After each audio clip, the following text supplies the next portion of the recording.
What were some of the things that went into the design and some of the challenges on the edges and the slopes for this project?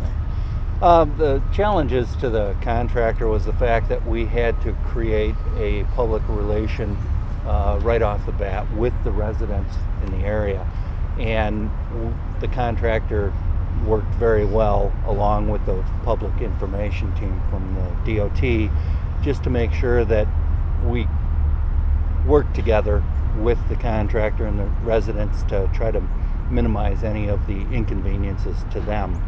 And that was the biggest challenge right off the bat. The second challenge was we did do quite a bit of deforestation to create the meandering creek, and we tried to minimize, for certain residents,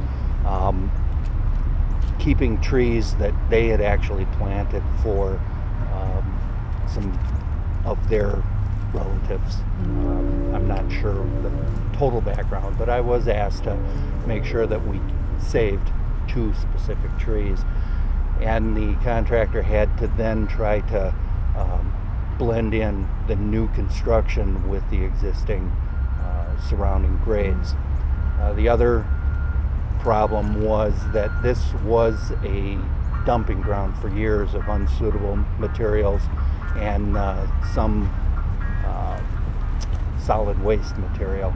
So they needed to make sure that they handled that properly and kept it in areas of the construction without causing any need to have special waste hauling. Oh, okay. And Steve, you're involved in some of the design for the slopes too, so we're kind of maximizing the floodplain area, but then having to deal with reconnecting it up to the residential areas.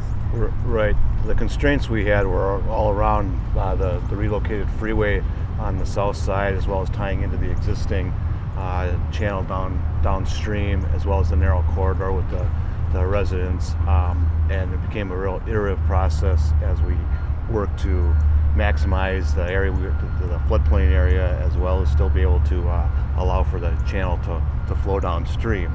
And it took a lot of effort to go back and forth to get to that point. I think we finally did.